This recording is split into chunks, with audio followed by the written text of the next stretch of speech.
गमन करे।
असीम अनुकंपा के जोरदार तालियों के बीच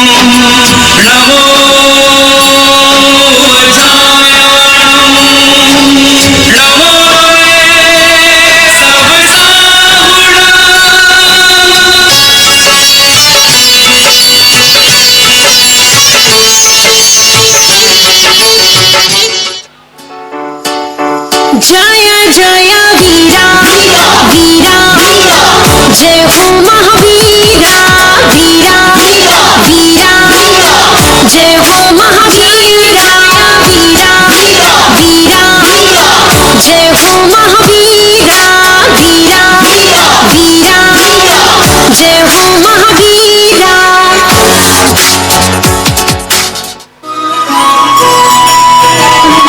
जय हो जिनवरा आदिदेव जिनवरा तुम ही लेके आए हो जैन धर्म की ध्वजा। मात मरु देवी ना भिराए आपके पिता,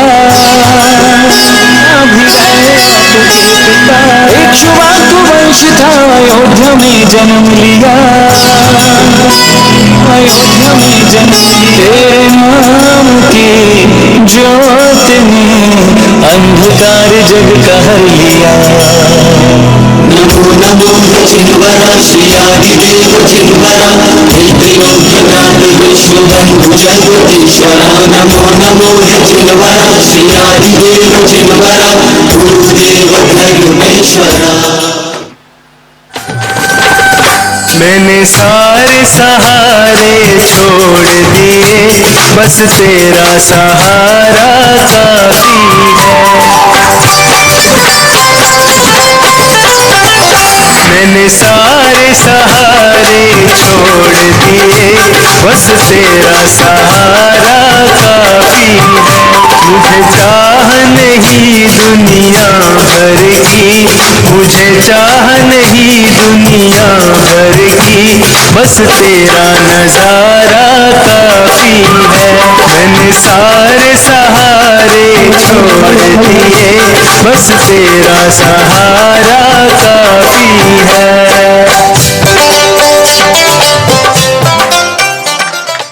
श्री हरि था ब्रह्मगुलाल अत्यंत सुंदर व गौरी थे।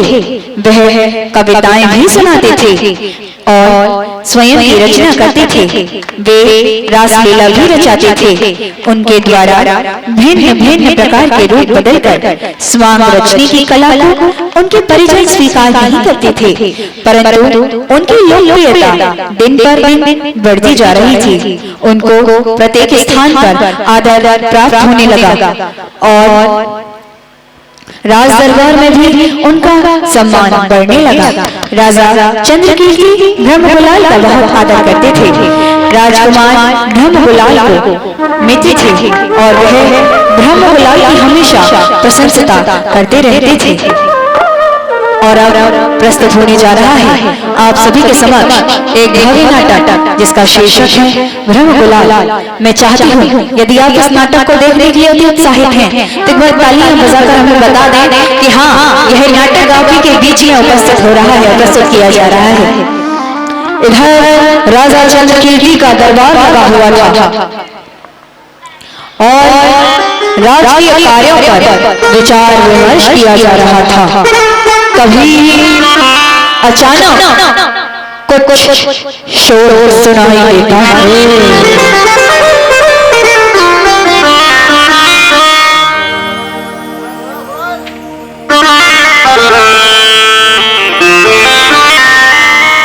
अरे अरे मंत्री जी,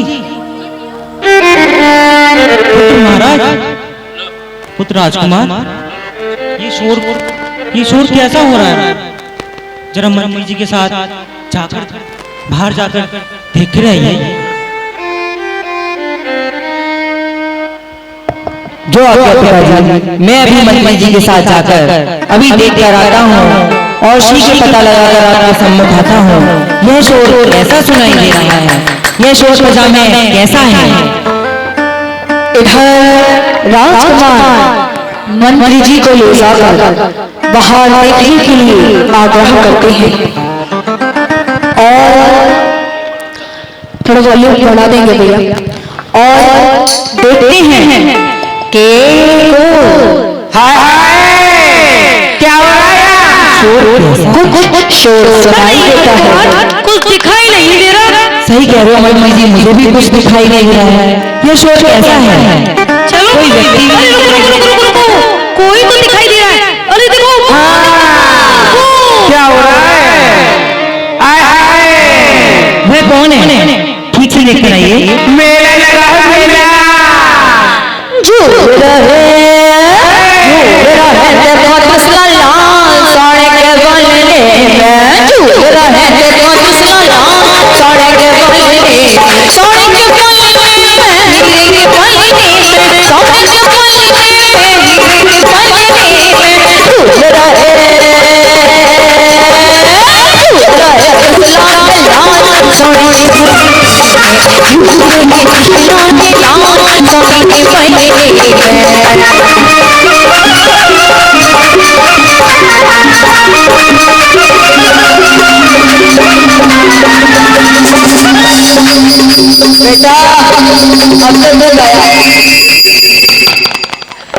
अब तो डोरी देने की बारी आ गई।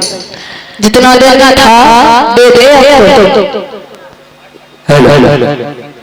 हे भैया, हम टाटा चल के फिरोजाबाद का गए। ला भैया, तच्ची तो दे दे तसला में लल्ला हो ला। ए भैया, ये तो बड़ा शरीर में है। तुम्हारे हमें दे हो तसला में लल्ला हो, तुम्हारे भी दो होंगे। ए भैया, आ दे चलो तो नहा तो बोलो। हाय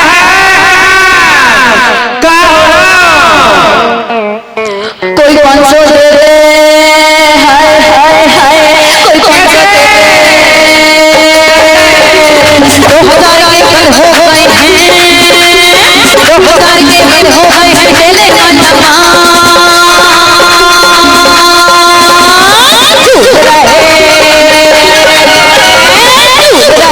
श्याम के लाल सोने की कली, श्याम के लाल सोने की कली, सोने के पलने में हीरे के पलने, सोने के पलने में चांदी के पलने,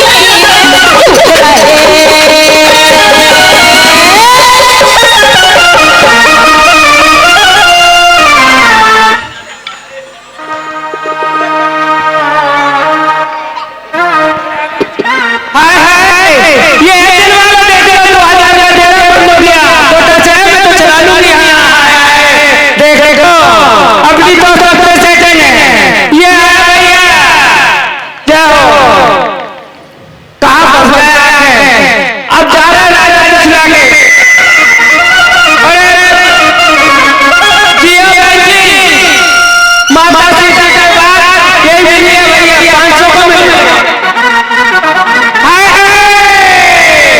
बधाई हो बधाई हो बधाई बधाई हो बधाई हो बधाई आई जमुना की सुबुरी देखो बने आई देखो जमुना की सुबुरी देखो बने आई बधाई हो बधाई हम बधाई हो बधाई हो बधाई हम बधाई हो बधाई।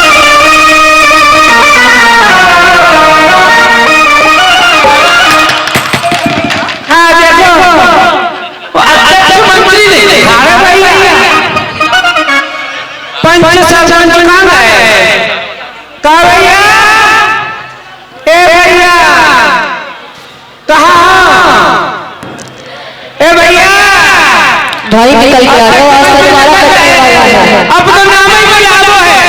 अच्छे अच्छे चुनाव की चुड़िया वाले ले लिया था। लाओ सेठानी कहाँ गया? देख लो, अब एक लल्ला है तुम्हारे नाती, एक और मान लो। अब तो होते ना प्रभु को भजन बीच बुढ़ापे में, अब तो होते ना प्रभु को भजन बीच बुढ़ापे में।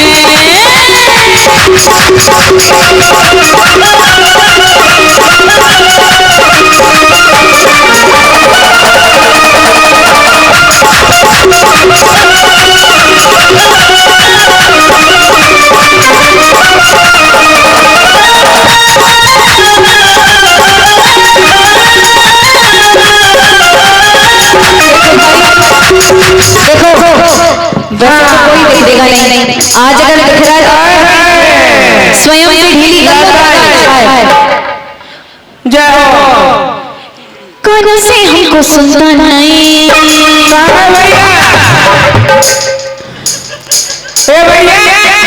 अरे जो बाबा काम है,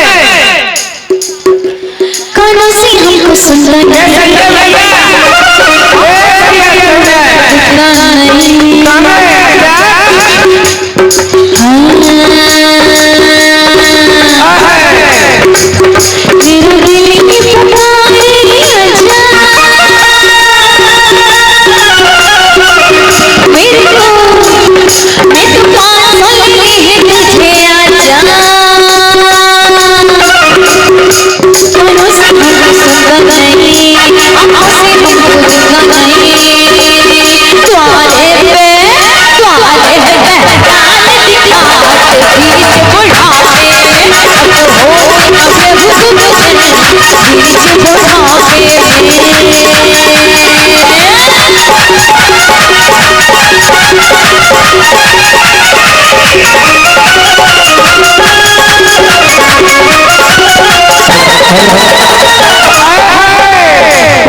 का 500 वाला हम 500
शोर साजन शोर 1000 सारी नगरी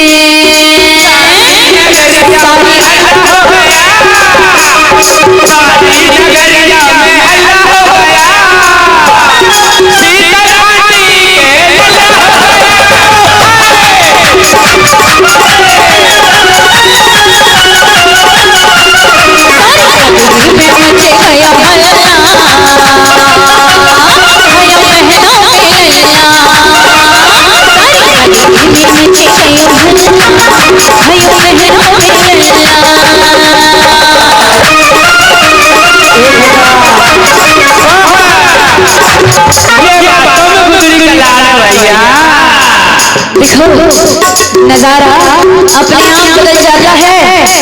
और ध्यान रखना अगर किसी ने ताली नहीं बजाई तो याद रखना हमें अपने आप बजाएंगे।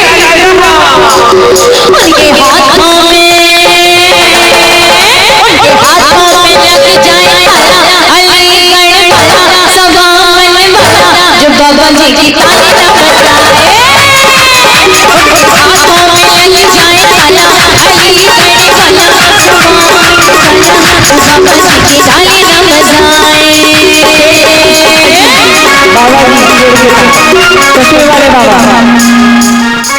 चश्मे वाले बाबा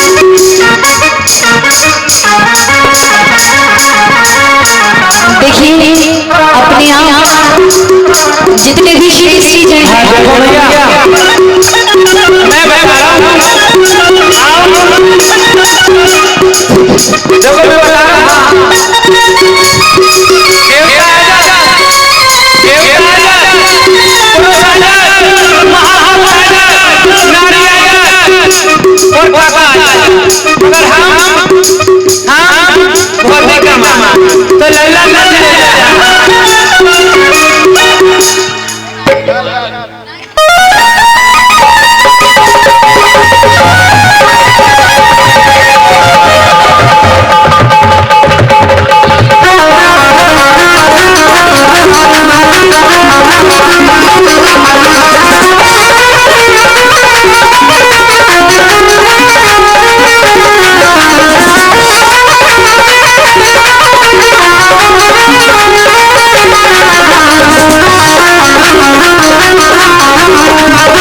अच्छा नचले लल्ला और कल को भी हुई के बहुत बड़ा हल्ला तो जैसे रखियो अच्छे शुरुआत हो भाई।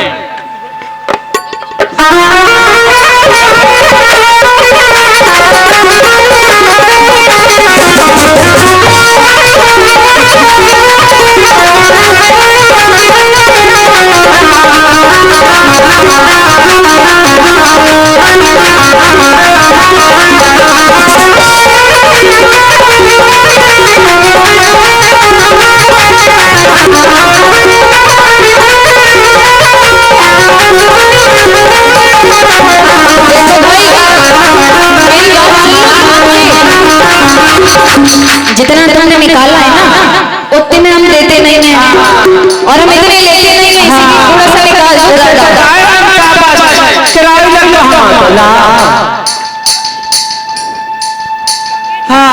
अरे बड़े सज्जन नहीं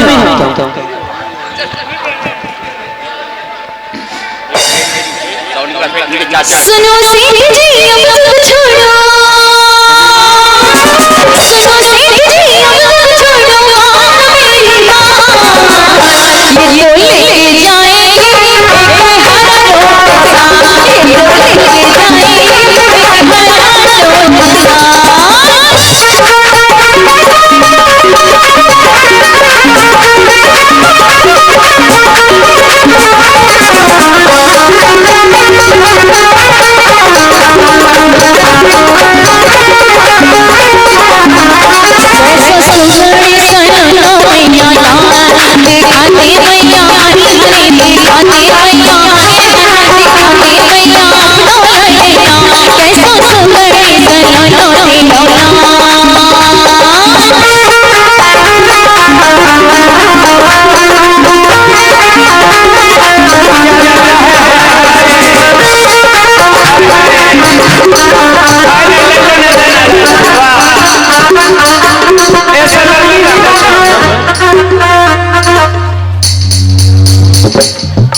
मैं सदर भैया कौन कौन से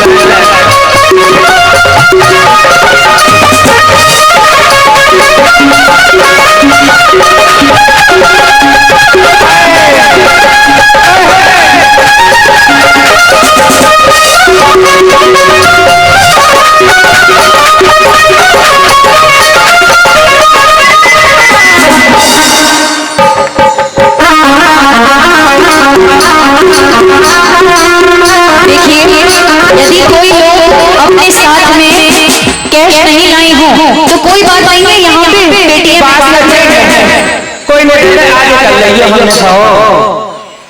यहाँ पेटीएम एक्सेप्टेड है, गूगल पे फोन पे आप सब कुछ कर सकते हैं। अरे हाँ गुलामों को यकीन नहीं है। हाँ अच्छा अच्छा तो हम चलते अच्छा चलता हो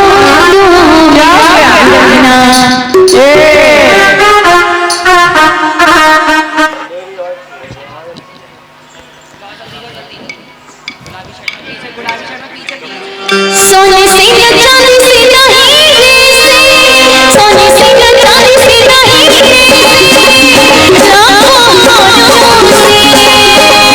मेरा दिल भरता है मेरा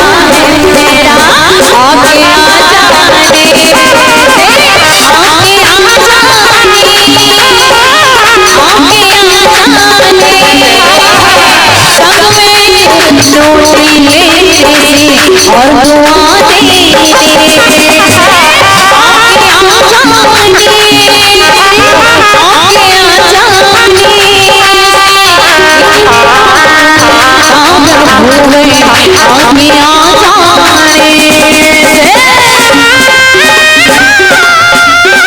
दुआ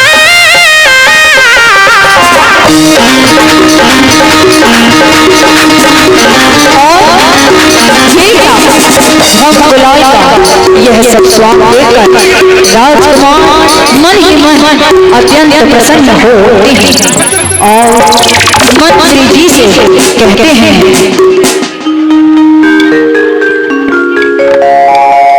कि तुमने पुकारा हम चले आए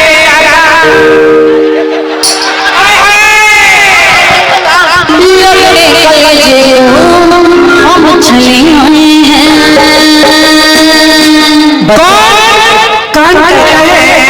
कौन कहता है कि बुढ़े इश्क नहीं करते?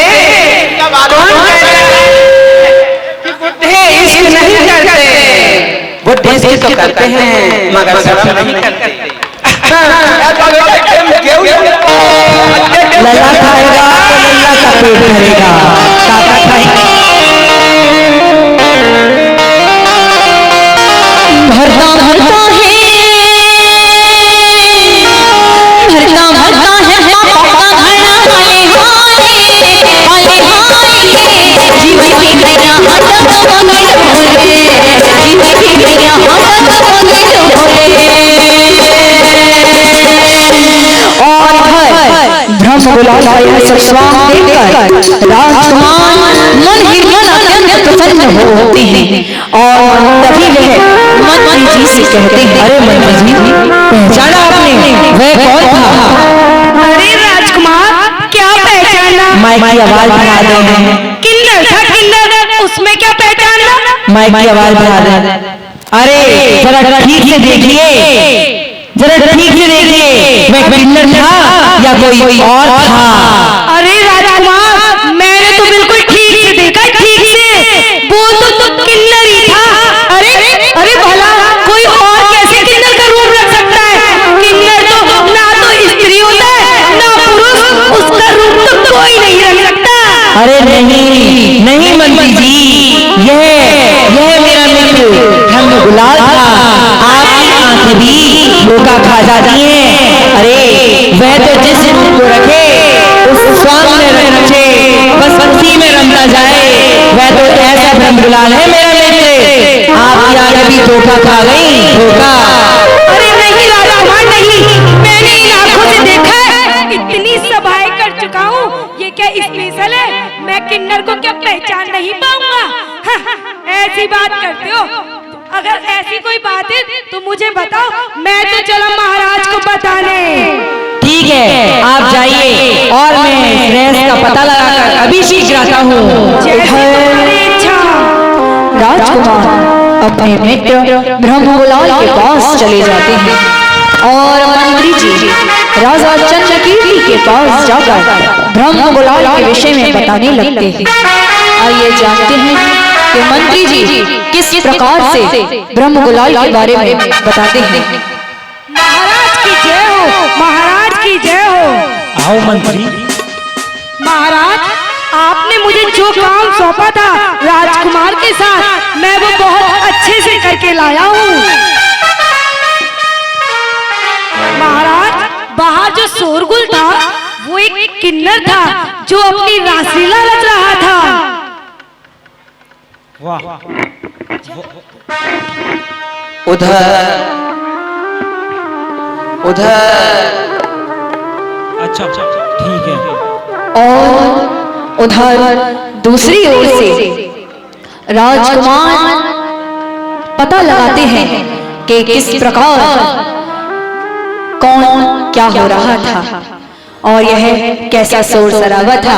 मंत्री जी दरबार में उपस्थित हो चुके थे, वह महाराज से वार्ता कर ही रहे थे और इधर तभी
स्वीकार हो। आओ पुत्र आओ, कैसे आना हुआ? पिताश्री, पिताश्री, जिस कार्य के लिए आपने मुझे भेजा था वह कार्य में निपुण होकर वह कार्य को मैं पूर्ण कर वापस आ रहा हूं। बोलो पुत्र। पिताश्री, जिसको हमारे मंत्री जी कोई किन्नर समझ रहे थे, वह कोई किन्नर नहीं था। मंत्री जी तो कह रहे थे कि ना तो वह स्त्री होता है ना वह पुरुष होता है। मंत्री जी तो आपके पास आ गए, लेकिन मैं इसका पता लगा कर आया हूँ। अरे जब मैं गया तो वह बदल रहा था, तो मैंने उसे देख लिया। वह कोई किन्नर नहीं था, वह मेरा ब्रह्मगुलाल था। ब्रह्मगुलाल, लगता है मंत्री जी की आंखें भी बूढ़ी हो गई हैं और मंत्री जी को भी बुढ़ापा आ गया है, इसीलिए वह उनको किन्नर दिखाई दिया। लेकिन मैं भला मेरे को कैसे नहीं पहचान सकता, वह मेरा ब्रह्मगुलाल था। ब्रह्मगुलाल। देखिए, यदि आप सभी को आनंद आ रहा है तो तालियां बजाने में कंजूसी मत करिएगा। अरे राजकुमार, क्यों बातें बना रहे हो? बेकार की। अरे मेरी आंखें धोखा नहीं खा सकती। मैंने खुद अपनी आंखों से देखा था महाराज, मैं खुद गया था वहाँ देख ले। ऐसा नहीं हो सकता, मैं ब्रह्मगुलाल हूँ। वह ब्रह्मगुलाल था क्योंकि मैंने ज्यादा देखा था जब वो स्वांग को बदल रहा था। अरे जब कोई अपने स्वांग को बदलकर अपने असली रूप में तो आता ही है। अरे हमारा मित्र ब्रह्मगुलाल था। ब्रह्मगुलाल। अच्छा, चलो देखते हैं वह ब्रह्मगुलाल था या नहीं। वाह वाह ब्रह्मगुलाल, आज तुमने अपने रूप से हम सबको प्रफुल्लित कर दिया। मंत्री जी,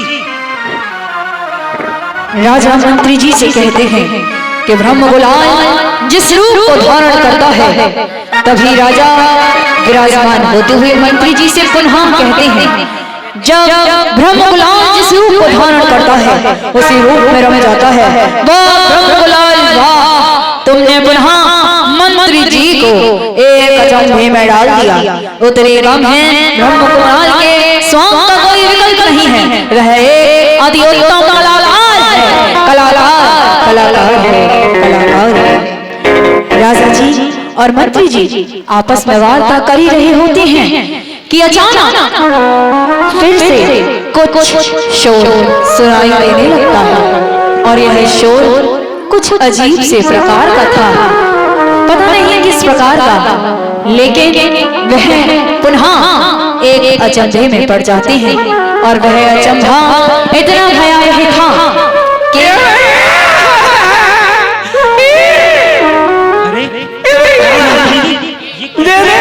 जी महाराज, भगवान के नाम पे दे दे। पता नहीं महाराज ये कैसा सूर है, भगवान के नाम पे दे दे। अगर आप आज्ञा दें तो मैं जाकर मेरे छोटे बच्चे जो देखता हूँ। और मंत्री जी बाहर जाकर देखने लगते हैं कि आखिर यह कैसा शोर सरा। छोटे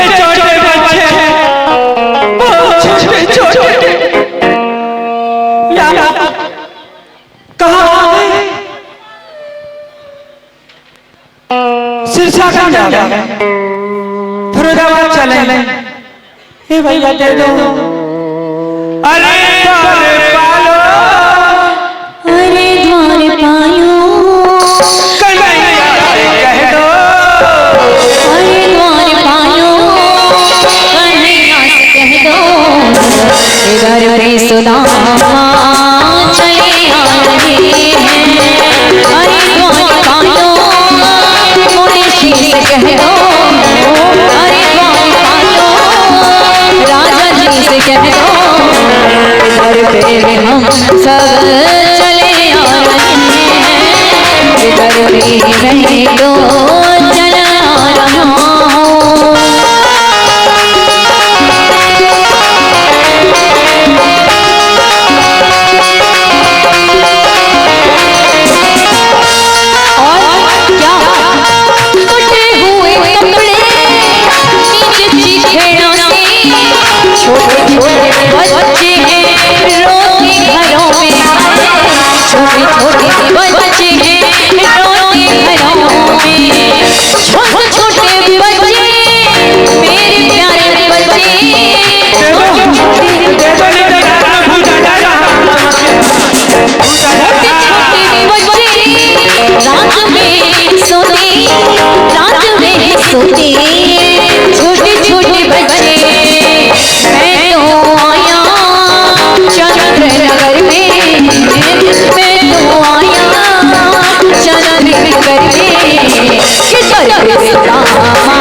बिच्छू था जो बिच्छा मांग रहा था।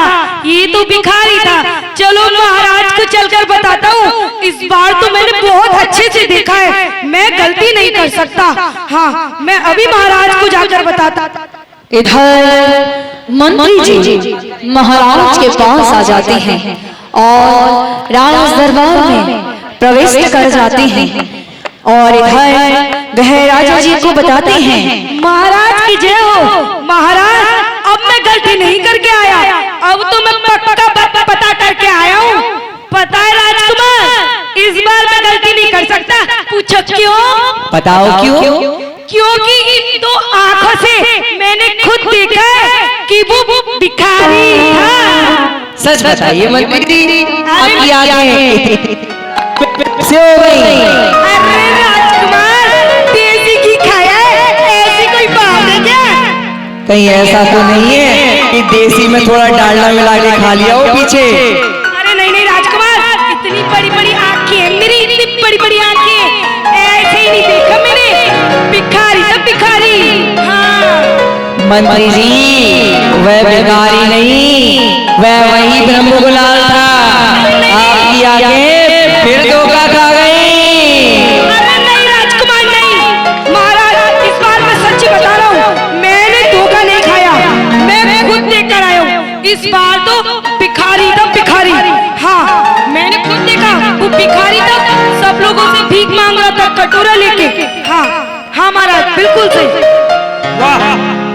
ब्रह्मगुलाल, आज तुमने फिर से अरे महाराज ब्रह्मगुलाल नहीं था, आप हमेशा ब्रह्मगुलाल के राजकुमार की तरफ तारे लेके प्रशंसा करते रहते हो।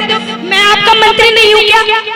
आप मंत्री हो, अरे तो परंतु आपकी आंखें धोखा खा जाती हैं। अरे नहीं महाराज, मैं नहीं मान सकता, मेरी आंखें धोखा नहीं खाती। मंत्री जी ठीक है, जैसा आप कहते हो। ठीक है महाराज, इस बार तो आपने मेरी सुनी। हाँ, महाराज विराजी विराजी महाराज विराजी। महाराज तभी अचानक एक ऐसा भयावह दृश्य दिखाई देता है, एक ऐसा भयावह दृश्य दिखाई देता है। वह आवाज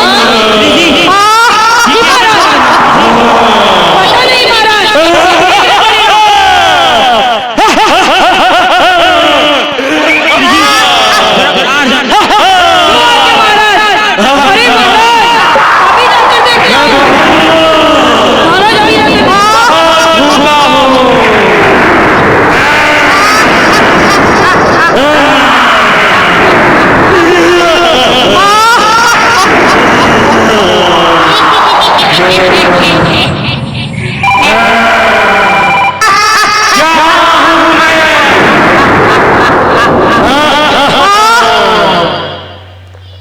कहाँ हूँ?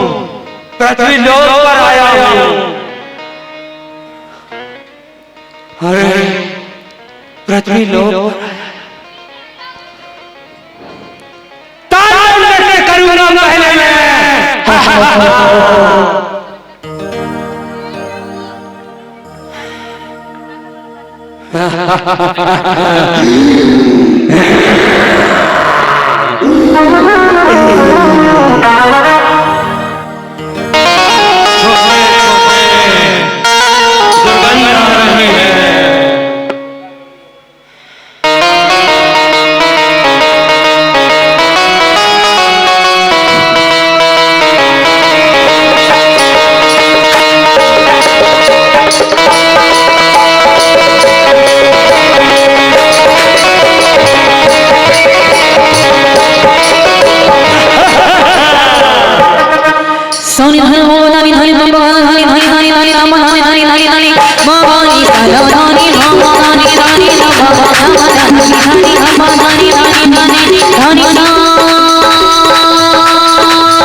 मैं कहाँ आ गया?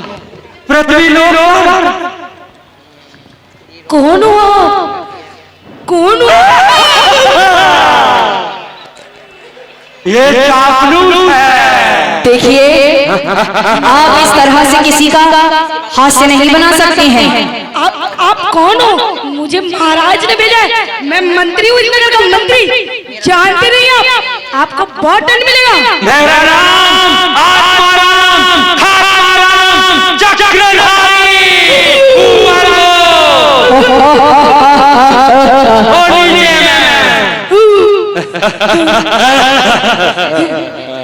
मैं महाराज से आपकी शिकायत करूंगा। आपको दंड मिलेगा, वैसे नहीं मिलेगा।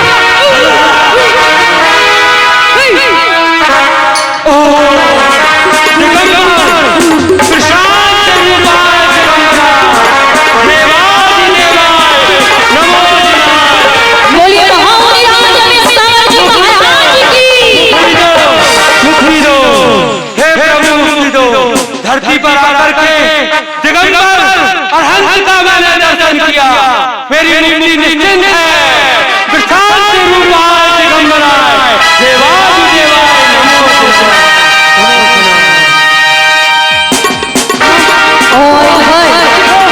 बच गया, मैं तो आज बच ही गया।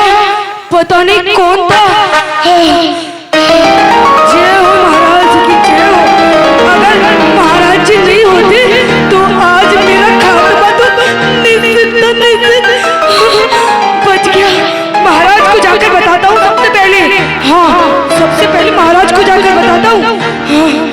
जाता हूँ के देव आया था, वो भी व्यंतरवासी देव आया था।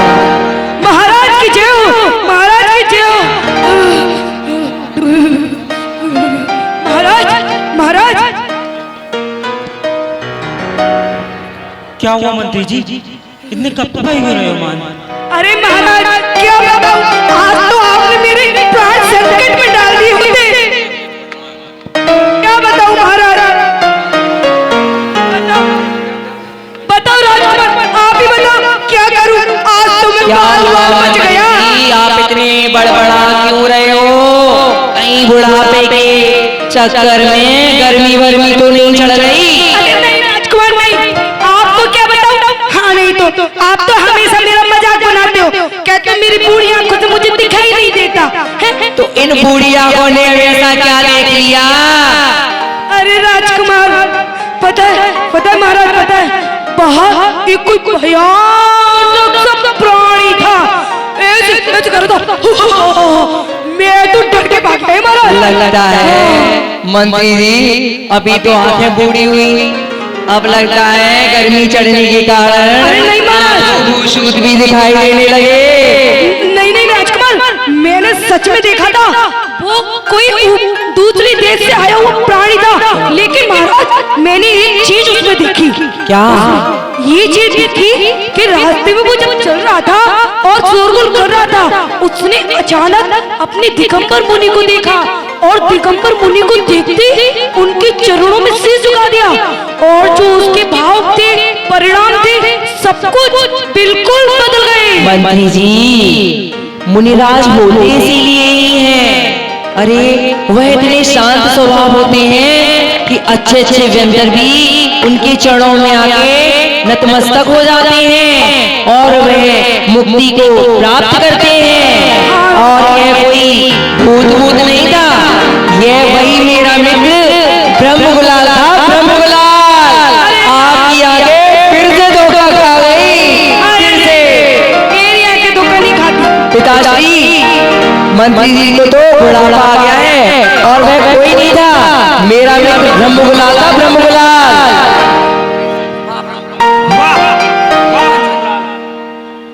तुमने फिर से मंत्री जी को, वाह ब्रह्मगुलाल, तुमने आज फिर से मंत्री जी को भ्रम में डाल दिया।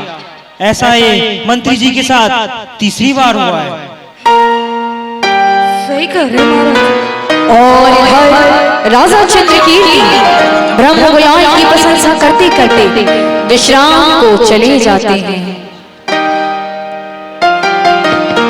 राजा जी के जाने के बाद यह बात मंत्री जी को मन ही मन चुभने लगती है कि आखिर ऐसा क्या है ब्रह्मगुलाल जो बार बार केवल उसी की प्रशंसा की जा रही है। और राजा जी के जाने के बाद राजकुमार वहाँ मंत्री जी से वार्ता करने लगते हैं और क्या कहते हैं देखते हैं। अरे मंत्री जी, मेरा मित्र ब्रह्मगुलाल तो लाखों में एक है, लाखों में एक। अरे वह जिस अभिनय को धारण करता है बस उसी में रम जाता है, उसी में रम जाता है, उसी में रम जाता है। आप हमेशा अपने मित्र ब्रह्मगुलाल की प्रशंसा करते रहते हो, क्या हम लोग नहीं है प्रशंसा के लिए?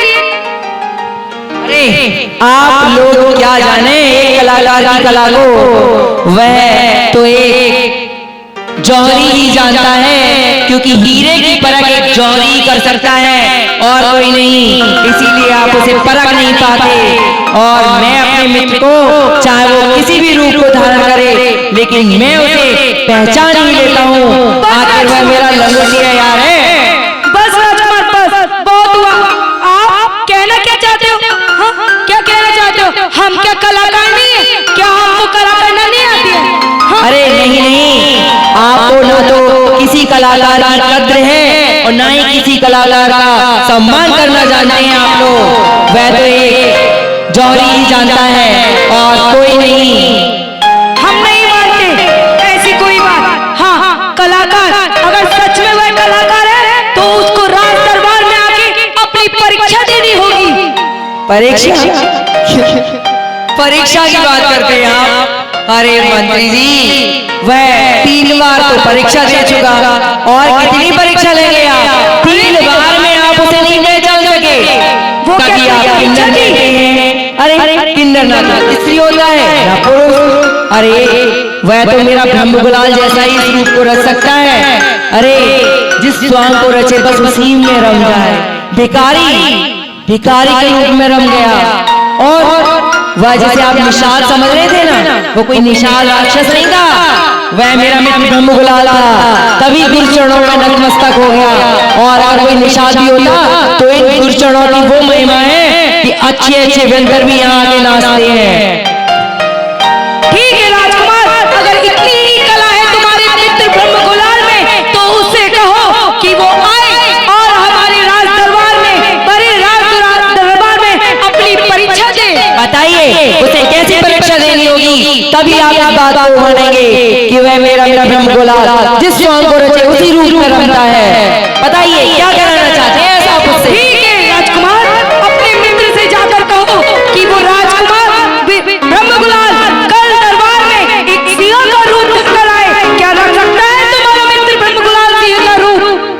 हाँ, क्यों नहीं। अरे जब वह एक राक्षस का रूप रख सकता है तो सिंह का रूप भी रख सकता है। इसमें कौन सी बड़ी बात है? परंतु राजकुमार, मेरा परंतु क्या?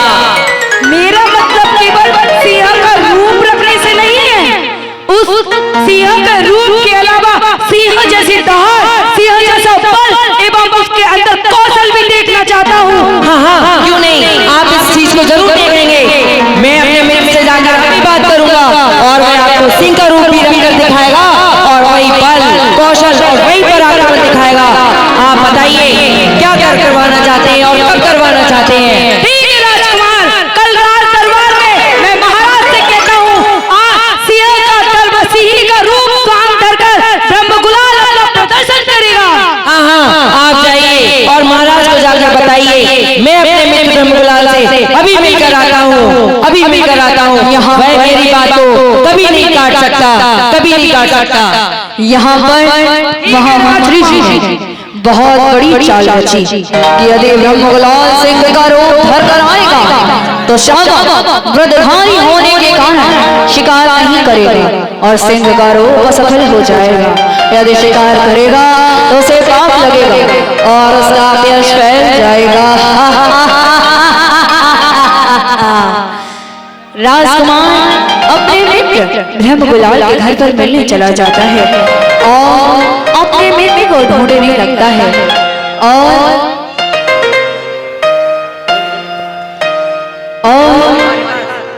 सारी बात अपने मित्र को बताने लगता है।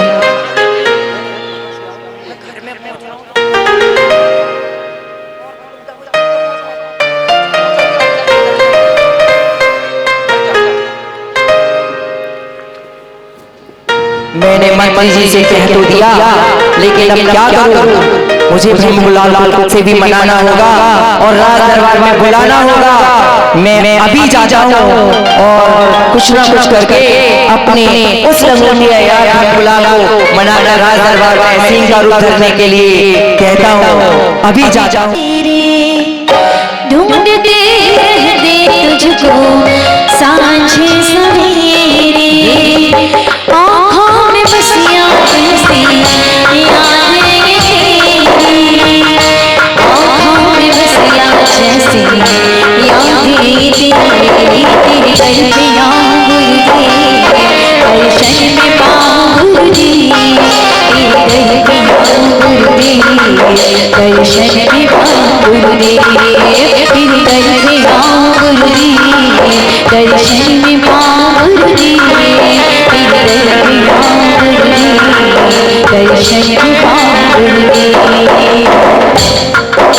मित्र ब्रह्मगुलाल, कहाँ हो तुम मित्र, कहाँ हो? अरे मित्र राजकुमार प्रणाम, आइए। आयुष्मान। अरे मित्र राजकुमार, कुछ आप चिंतित दिखाई दे रहे हैं। हाँ मित्र, कुछ बात ही ऐसी है कि क्या बताऊं कि तुम जिस स्वांग को रचते हो उसी में रम जाते हो और मैं तुम्हारे स्वांग के रूप से इतना मंत्रमुग्ध हो जाता हूँ कि मेरे आज मंत्री जी से भी बहस हो गई और उन्होंने कुछ ऐसी शर्त रख दी कि क्या बताऊं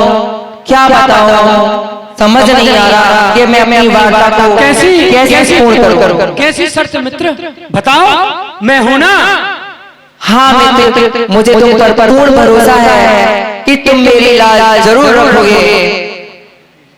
अरे मित्र, मंत्री जी ने कहा कि ब्रह्म गुलाल इतने रूप रखता है, ये कोई बड़ी बात नहीं, लेकिन उसको सिंह का रूप धरकर दरबार में आना होगा।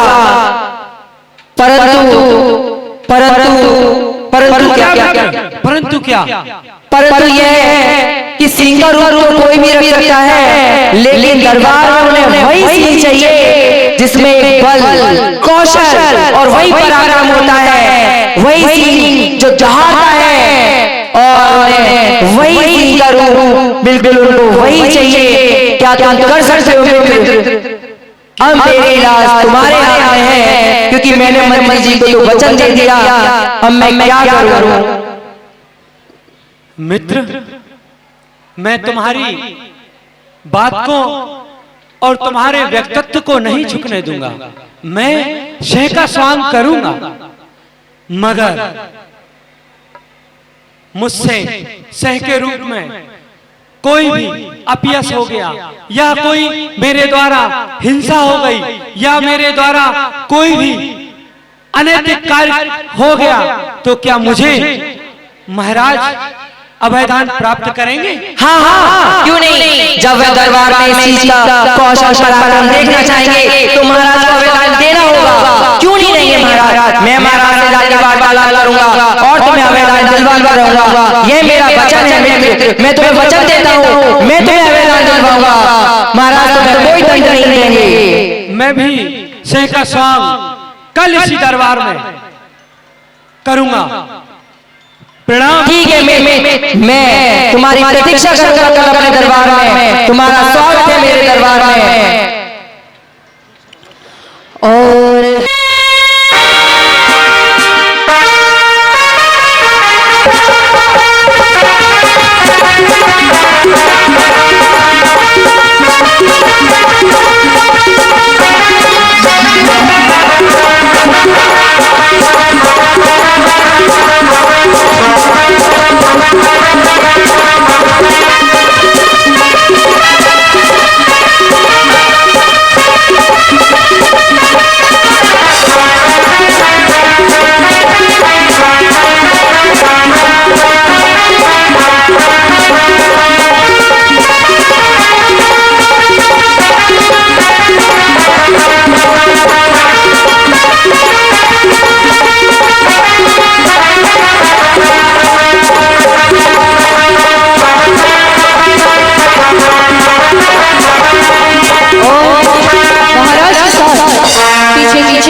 राजकुमार भी दरबार में प्रवेश करने लगते हैं।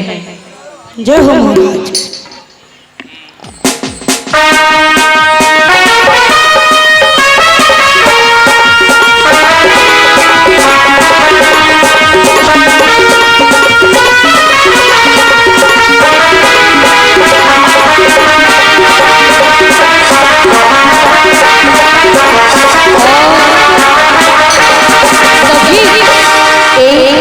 सुंदर नवयुवती कन्या नृत्यांगना दरबार में प्रवेश करती है और महाराज से आज्ञा मांगती है कि महाराज, मैं आप राज दरबार में एक नृत्य प्रस्तुत करना चाहती हूँ, कृपया मुझे आज्ञा प्रदान करें। और इसी बीच राजकुमार महाराज से कहते हैं, पिताश्री मेरी बात पूरी नहीं हुई है। पिताश्री मेरा प्रणाम। पिताश्री, मंत्री जी ने कुछ ऐसी शर्त रख दी है कि ब्रह्म गुलाल सिंह का रूप धरकर सभा में आएगा, लेकिन एक शर्त ब्रह्म गुलाल ने भी रख दी है कि आपको उसे अगर कोई त्रुटि हो जाए या उससे कोई घात हो जाए तो आपको उसे क्षमा करना होगा, उसे अभयदान देना होगा। ये आप मुझे वचन दीजिए पिताश्री, तभी वह सभा में अपना सिंह का रूप धरकर आएगा। आप मुझे वचन दीजिए। ये तुमने क्या किया? परंतु अगर तुमने भ्रमलाल को वचन दिया है तो मैं भी तुम्हें वचन देता हूँ। ठीक है पिताश्री, वह सभा में ब्रह्मलाल सिंह का रूप धरकर आज आएगा।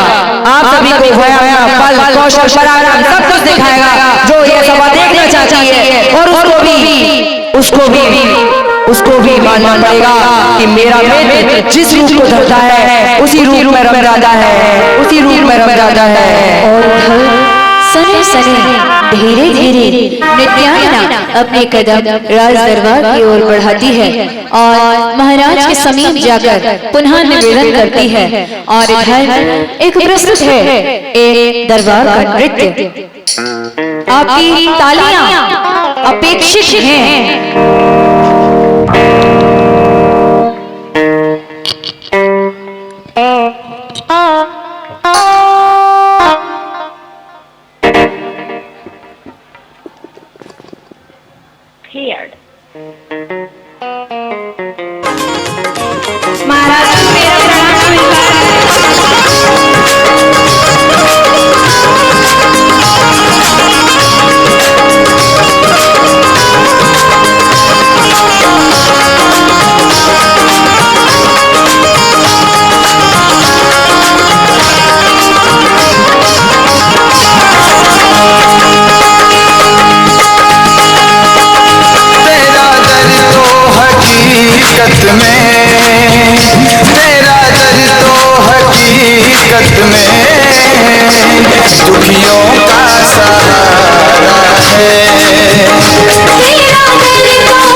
बोलिए श्रीधरनाथ भगवान की।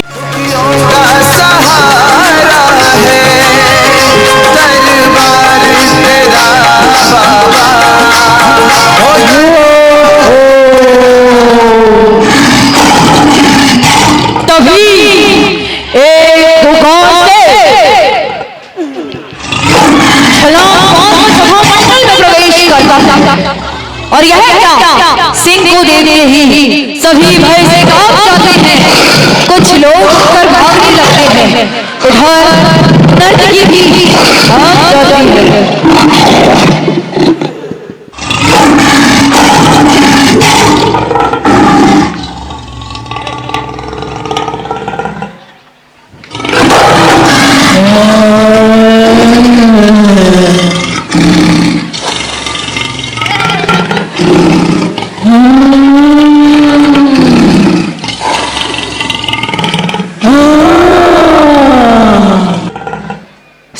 को देखकर महाराज कहते हैं, वाह क्या कमाल है, तुम तो वाकई शेर जैसे लग रहे हो। अगर किसी को सच्चाई पता ना होती तो लोगों के डर के मारे तो प्राण ही उड़ जाते। तभी मंत्री जी महाराज से कहते हैं,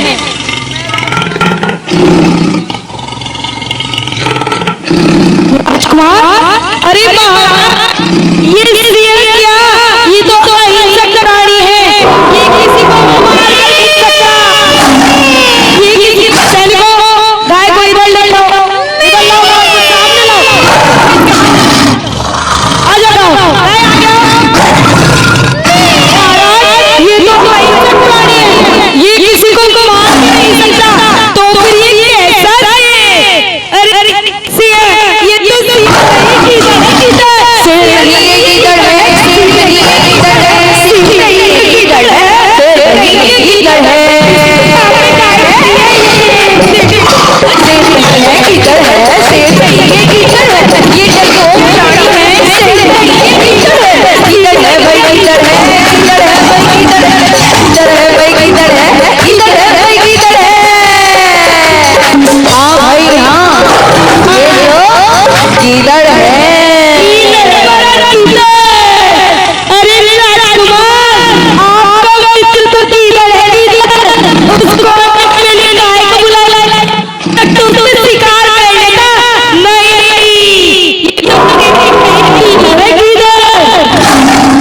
मंत्री जी ये शेर है, कोई गीदड़ नहीं।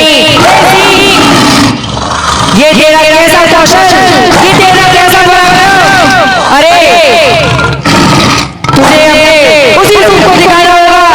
अरे धिक्कार है तेरी माँ के दूध को, धिक्कार है तेरी माँ के दूध को, धिक्कार है तेरी माँ के दूध को। अरे यह क्या, इतना सोचते ही सिंह की आंखें लाल हो गई। अपमान नहीं कर सका। सिंह अचानक यह क्या हुआ? सिंह ने क्रोध में भड़ककर राजकुमार के ऊपर छलांग लगा दी। राजकुमार को चीर फाड़ देता है। सब जगह सन्नाटा छा जाता है। एक ही झटके में राजकुमार का काम तमाम हो जाता है। सारे दरबार में शोर छा जाता है। सारा दरबार में हो जाता है और महाराज दुख के मारे छटपटाने लगते हैं।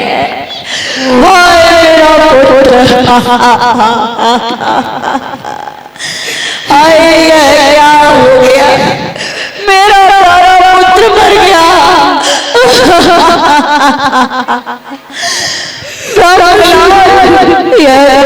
नहीं किया, परंतु मैं लाचार हूँ, कुछ कर नहीं सकता। मैंने राजकुमार को अभयदान का वचन दिया था। अब कौन संभालेगा मेरा राजपाट, कौन बढ़ाएगा मेरा वंश आगे, कौन बढ़ाएगा?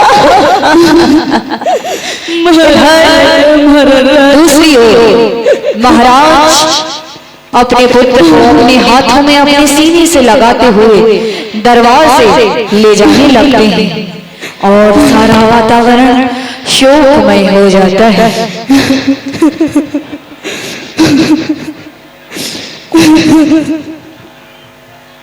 यहाँ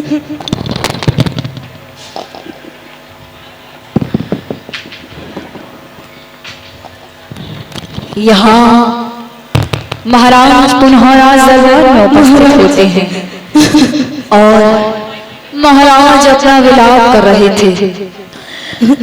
हाय, मैं बर्बाद हो गया, मेरा पुत्र, मैंने अपने पुत्र को खो दिया। पुत्र के बिना मेरा कौन सहारा होगा, कौन किनारा होगा, कौन मेरी सेवा करेगा। महाराज आप शांत हो जाइए, हम अपने राजकुमार को तो खो ही चुके हैं। महाराज आप चिंता न कीजिए, जो चाह चुका है उसको कौन रोक सकता है। महाराज जो हुआ उसको भूल तो नहीं सकते, लेकिन महाराज ये ब्रह्मकुमार ने अच्छा नहीं किया। हमारे राजकुमार को मारकर उन्होंने अपनी मित्रता को शत्रुता में बदल दिया। महाराज हमारा राजकुमार को उनको नहीं मारना चाहिए था महाराज। लेकिन महाराज मेरे मन में एक विचार आया है। महामंत्री जी, हमें तो कुछ समझ नहीं आ रहा है, हम क्या करें, कहाँ जाएं, किसको अपनी व्यथा सुनाएं। अब आप ही कोई उपाय सुझा दीजिए महामंत्री जी। महाराज आप चिंता न कीजिए, मेरे मन में एक विचार आया है। महाराज एक विचार आया है ये कि अगर हम ब्रह्मगुलाल को दिगंबर निर्गंध साधु का स्वांग रचने को आज्ञा अगर आप दे दें तो वह दूर पर से जाकर रहेगा और नगर से भी निष्कासित हो जाएगा। और अगर वह निर्गंध साधु का वेश पहनने का आपकी आज्ञा का पालन नहीं करेगा तो वह दंड का भागी होगा। महाराज हाँ मंत्री जी, आप ठीक कहते हैं, मैं बिल्कुल ऐसा ही करूंगा। शीघ्र ब्रह्मगुलाल को मेरे सामने प्रस्तुत किया जाए। जो आज्ञा महाराज, मैं अभी ब्रह्मगुलाल को आपके समझ में प्रस्तुत करता हूँ। इधर ब्रह्मगुलाल के पास राज दरबार का संदेश पहुंच जाता है और वह सने सने धीरे धीरे अपने असल रूप में महाराज के दरबार में प्रस्तुत होने जा रहा है। महामंत्री जी क्रोध में उससे कहते हैं, तूने हमारे राजकुमार को मारकर अच्छा नहीं किया, लेकिन मैं कुछ कर नहीं सकता क्योंकि महाराज मेरे वचन बंधु थे। इसीलिए मैं महाराज की आज्ञा से तुम्हें बुलाने आया हूँ। महाराज ने तुम्हें बुलाया है। चलिए मंत्री जी, चलिए। महाराज की जय हो, महाराज की जय हो, महाराज की जय। बड़ा अपराध होगा, मुझे बहुत दुख है। मेरे शहके वेश में, शहके स्वांग में मुझसे मेरे परम मित्र राजकुमार का अगर आप सबको अच्छा लग रहा हो तो जोरदार तालियां हो गया, इसका उद्घाटन कर सकते हैं। महाराज इस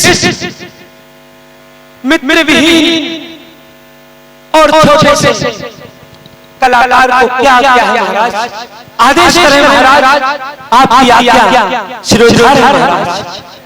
हे ब्रह्मगुलाल, तुमने हमारे राजकुमार को मारकर बहुत बुरा किया है। तुम्हारा दंड तो मृत्यु दंड के लायक है ये अपराध, पर हमारा मन अत्यंत दुखी है। हम अपने मन की शांति के लिए, अपने मन की शांति के लिए वह वैराग्य रूप का दर्शन करना चाहते हैं। इसीलिए तुम दिगंबर मुनि का रूप धारण करके हमें वैराग्य की बातें सुनाओ, वैराग्य का ज्ञान दो, जिससे हम अपने पुत्र का वियोग भूल सकें। ब्रह्मगुलाल, यही हमारी आज्ञा है। जो आज्ञा महाराज, मगर महाराज मुझे दिगंबर मुनि का रूप धारण करने के लिए कुछ माह का समय चाहिए महाराज, मुझे कुछ समय दीजिए महाराज। ठीक है, हम तुम्हें कुछ समय की मोहलत देते हैं। जाओ ब्रह्मगुलाल, और हम फिर से तुम्हें एक दिगंबर मुनि के रूप में देखना चाहते हैं। इस प्रकार ब्रह्म गुलाल राजा को वचन देकर जैन साधुओं की चर्या देखने के लिए वन में चला जाता है और छिपकर दिगंबर साधुओं की अत्यंत निकट से चर्या देखने लगता है।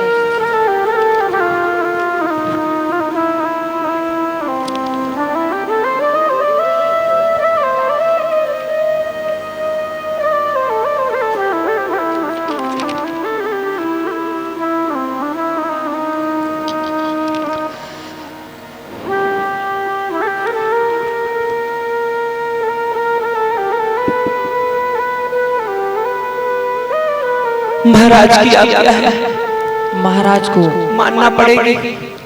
अब ये दिगंबर मुनि कैसे रहते हैं मैं देख रहा हूँ। ओहो, काष्ठ पर बैठे हैं, धरती ही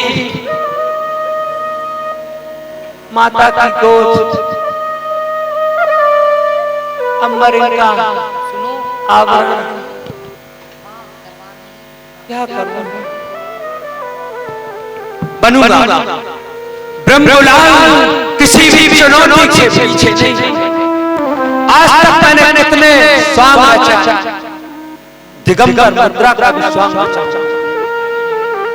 क्योंकि ब्रह्मलाल जिस स्वरूप को धारण करता है उसी में रहता है। ये दिगंबर स्वरूप को मैं, मगर मेरी घर पर मां है, उसको भी बता दूं मैं। और इस प्रकार ब्रह्म गुलाल साधुओं की चर्या देखकर थका हारा अपने घर आ जाता है और अपने मन ही मन में विचार करता रहता है। वे मूर्ख, दिगंबर साधु का जीवन कोई नाटक नहीं जो खेला जा सके। वह तो विवेक, वैराग्य, भावना का फल है, जिसे अपने जीवन में सिरोधार्य करने से परम आनंद की अनुभूति होती है, जिससे स्वयं का कल्याण होता है, मार्ग प्रशस्त होता है। और अगली सुबह ब्रह्म गुलाल उठकर अपनी माँ को सारी बात बताने लगता है।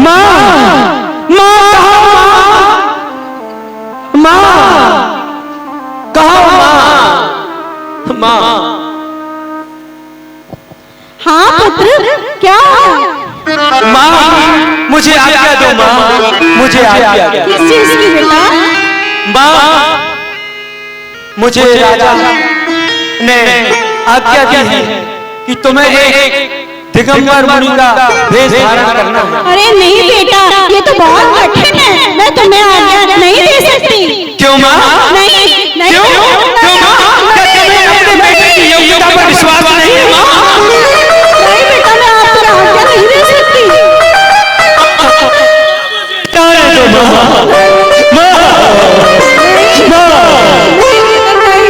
माँ मुझे जाने दो, मैंने मेरे से बहुत बड़ा अपराध हो गया। मैं हिंसा का दोष लेकर के अब नहीं जी सकता माँ। मेरे स्वांग से मेरे परिवार का वध हो गया और माँ मैं ऐसे पाप का प्रायश्चित करना चाहता हूँ। अरे नहीं बेटा, ये जीवन बहुत कठिन है, मैं तुम्हें नहीं जाने दे सकती। क्यों माँ? क्योंकि ये चर्या साधु की चर्या करना बहुत कठिन है और हमें वहाँ पर बहुत सारे कष्ट सहने पड़ेंगे।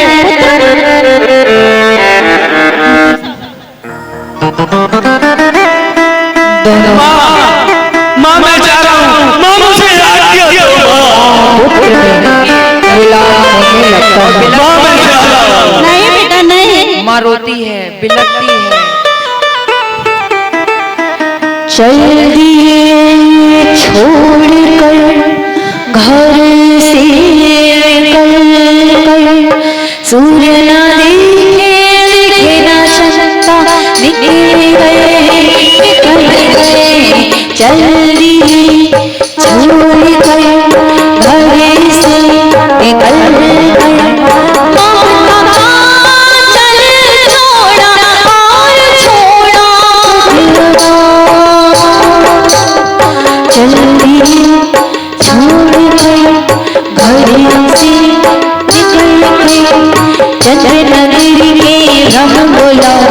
भ्रम गुलाल भ्रम गुलाल चंद्र नदी भ्रम गुलाल भ्रम गुलाल भ्रम गुलाल चल गए भूल गए चल गए भूल गए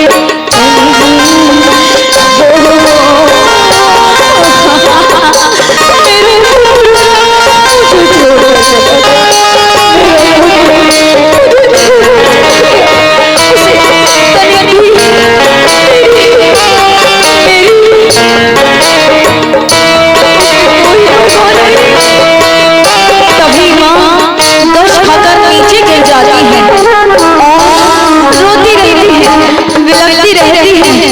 मेरा पुत्र चला गया, मुझे छोड़कर चला गया, मुझे छोड़कर चला गया। क्यों कैसे मुझे नहीं पता।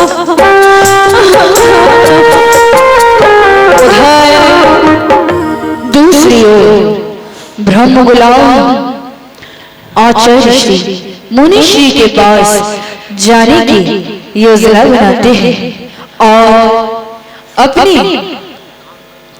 अपनी समस्त वस्तुओं का परिज्ञान मन में धारण कर वे अपने घर से चलने लगते हैं। चल दिए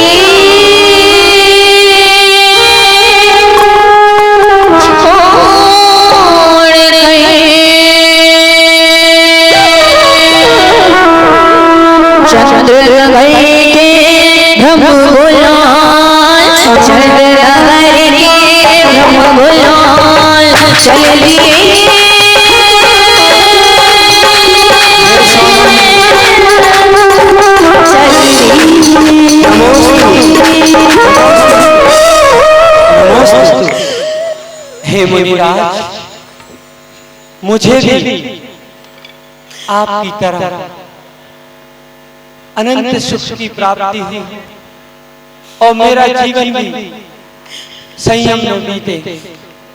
आप मुझे दीक्षा देकर मेरा कल्याण करें भगवान, मेरा कल्याण करें, मुझे भी इस संसार से मुक्ति दिलाएं भगवान।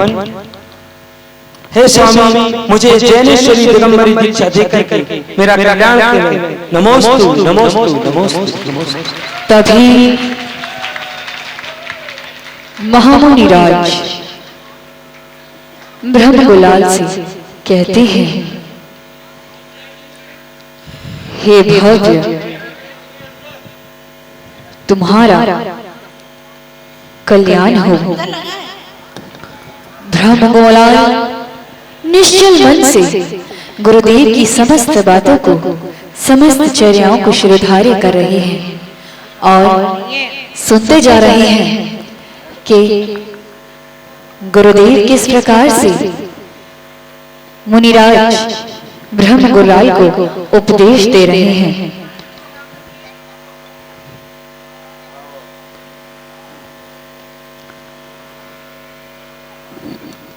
भगवान, मेरा उद्धार कीजिए।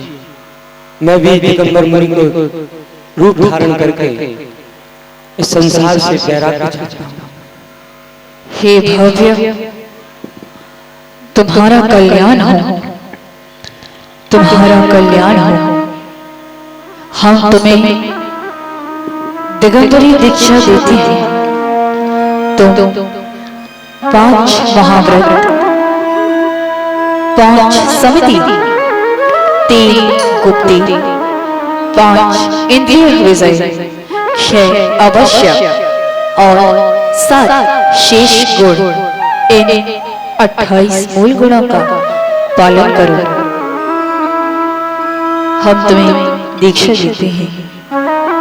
इस प्रकार ब्रह्म गुलाल दीक्षा धारण कर मुनि हो गया और कठिन कठिन चर्या का पालन करने लगा और अपने व्रतों का निर्दोष पालन करने लगा।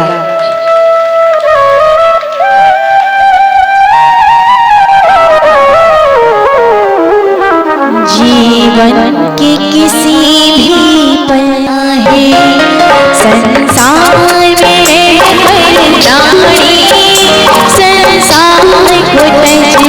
सकता है, संसार में है प्राणी, संसार को तज सकता है।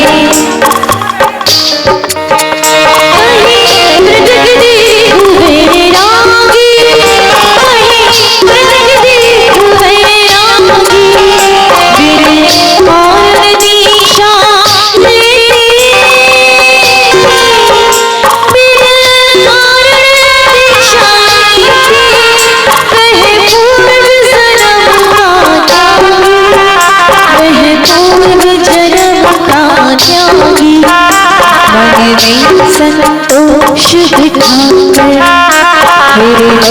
हृदयात बसा गए, जीवन के किसी भी पल में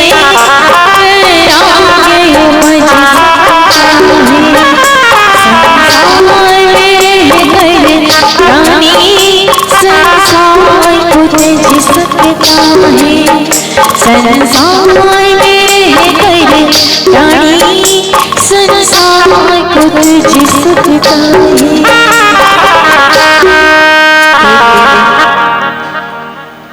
ब्रह्मगुलाल राजमहल की ओर विहार करी तो राह में ब्रह्मगुलाल मुनि को देखकर कोई सबको आश्चर्य प्राप्त हुआ, परंतु यह किसी को न पता था कि ब्रह्मगुलाल एक निर्ग्रंथ चर्या वाले सचमुच के मुनि हो जाएंगे। जब उड़ती उड़ती खबर राज दरबार में पहुंची तो महामंत्री जी ने पुनः योजना बनाई कि किस प्रकार ब्रह्मगुलाल को मैं पुनः दंडित कराऊंगा, उसकी दीक्षा को खंडित कराऊंगा, क्योंकि ब्रह्मगुलाल यह बात जानता था कि ब्रह्मगुलाल जब कोई रूप धरता है तो वह उस रूप में रम जाता है, उसका कोई तोड़ नहीं, कोई उसे झुटला नहीं सकता। और बार बार शिकस्त खाने के बाद मंत्री जी योजना परिपूर्ण कर ही चुके थे, इसीलिए साथ साथ जब महाराज की जय हो, महाराज आज तो ऐसी खबर लाया हूँ, सुनते ही आप अपनी सिंहासन से खड़े हो जाएंगे। अरे मंत्री जी, ऐसी क्या बात है, मुझे शीघ्र बताओ। महाराज ब्रह्मगुलाल हमारे राजकुमार का दुख बेचारा खा गया और फिर से हमारे निर्गत मुनि को बदनाम करने चला है। क्या कह रहे हैं? अब ब्रह्मगुलाल ने ऐसा क्या क्या किया? अरे महाराज स्वाम रचाया उसने, स्वाम। कैसा स्वाम? आपने जो आज्ञा दी थी निर्गत मुनि की दीक्षा लेने की, आज मैं वन में जाकर अपनी आंखों से देख के आया हूँ। कई लोगों ने मुझे, नगर वासियों ने आपको सूचना दी कि वो ब्रह्मगुलाल वहाँ वन में तपस्या कर रहा है, निर्गत दिगंबर मुनि बनकर। आप ये क्या कह रहे हैं? मैं भी ये दृश्य अपनी आंखों से देखना चाहता हूँ। चलिए, कहाँ है वह ब्रह्मगुलाल, कहाँ है वह मुनि, लेके चलिए मुझे उनके पास। अच्छा महाराज, मैं अपनी आंखों से देखूंगा। चलिए महाराज, आपको मैं दिखाता हूँ, आइए महाराज, दिखाता हूँ। कहाँ है ब्रह्मगुलाल, कहाँ है? अरे महाराज आइए तो सही, आइए महाराज। और दूसरी ओर महामंत्री जी मन में कुंठा लिए विचार बना रहे होते हैं। महाराज वो देखिए, दूसरी ओर देखिए महाराज, वो देखिए महाराज, देखिए। हाँ, यह तो ब्रह्मगुलाल, अब यह वही स्वांग रच कर रहा है जो मैंने इसको बोला था, वही दिगंबर मुनि का। मैं अपने मन को शांत करने के लिए इनके पास चलता हूँ और अपने पुत्र के वियोग को शांत करता हूँ और मन बड़ा रहा। दूसरी ओर दिगंबर मुनिराज के पास आते हैं और कहते हैं, जैसे हे मुनिवर, हमें इस संसार का सार आप संबोधन कीजिए, हमें इस संसार का सार बताइए। और वह मुनिराज के पास ऊपर आ जाते हैं। हे राजन,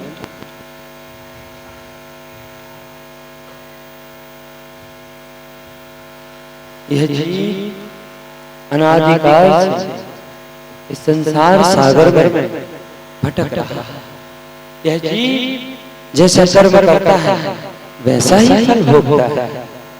हे राजन, यह जीव संसार में अकेला आता है और अकेला चला जाता है।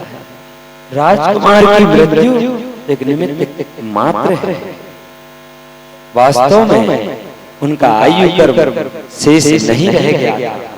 अतः हे राजन, व्यर्थ का शोक मत करो और राग, द्वेष, मोह रूप शत्रुओं को छोड़ करके अपनी आत्मा का तुम भी कल्याण करो जिसे मैंने किया।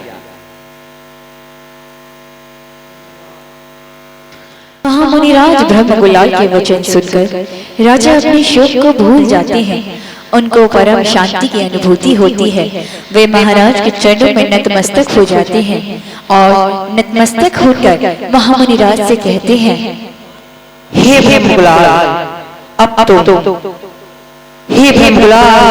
तुम मुनि का स्वागत छोड़ सकते हो और जो तुम्हारी इच्छा हो हम तुम्हें दान देने के लिए तैयार हैं। बताओ क्या मांगते हो? मैं तुम्हें हर संपदा देने के लिए तैयार हूँ और तुम अपने घर जाकर सुखपूर्वक अपना जीवन व्यतीत करो। जाओ ब्रह्मकुलाल, जाओ और अपनी मां के साथ सुख में जीवन व्यतीत करो। राजन बैठ।